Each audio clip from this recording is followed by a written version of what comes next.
Riding on the open road at any time, whether out training solo or in a sportif, is something from a safety perspective that needs to be given the utmost level of respect. And remember, keeping safe doesn't mean you have to compromise your enjoyment. In fact, it can enhance it. So follow this advice and make sure you ride smart. When riding alone, you'll obviously need to keep to the left-hand side so traffic can overtake you.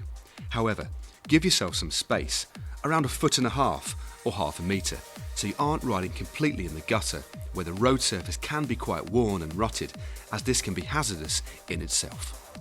When riding in a group, the Highway Code, Rule 66 specifically, says you shouldn't ride more than 2 abreast, but on particularly busy and narrow roads, you should ride in single file. In addition, be ride smart and ensure you're aware of traffic building up behind.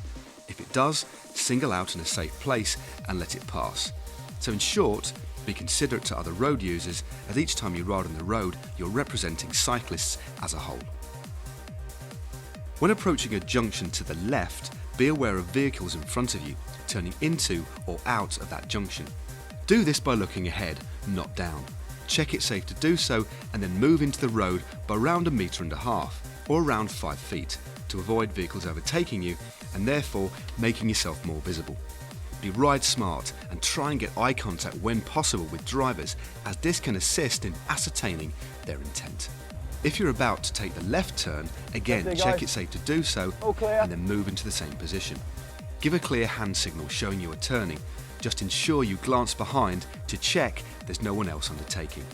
Maintain this position during the turn so no one can overtake you.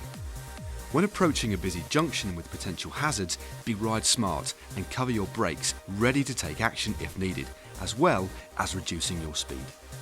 Before turning right, make sure you take a glance over your shoulder to make sure it's safe and then continue the manoeuvre.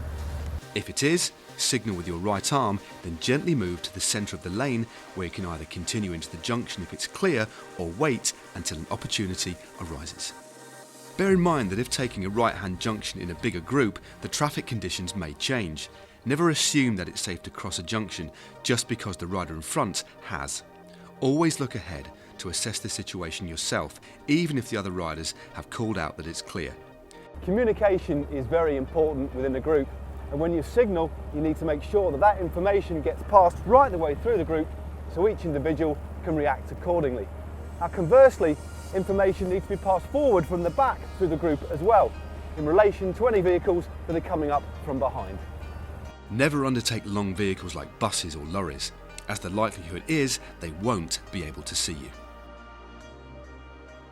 Always fix your view ahead when riding, never just look down to the road in front of you. You should be scanning ahead for potential hazards like parked cars or potholes, so you can change your line gradually rather than swerving at the last minute. When at the front of a group, especially a larger one, be sure to always call out and point to upcoming hazards like drains, road debris or pedestrians stepping out, so the riders behind can react in good time. Now when passing parked vehicles, be ride smart and give yourself a little more space to the inside should a car door be opened in front of you. Okay, this may seem like an obvious one, but unfortunately a fair few cyclists seem to think that red lights don't apply to them. They do. Don't endanger yourself and others by running red lights. It's simply not worth it. Adhere to the rules of the road and enjoy safer riding. It's simply ride smart. His goal is to sink straight down, so he's going to drop his knees directly to the floor, making sure his front shin keeps straight up and down.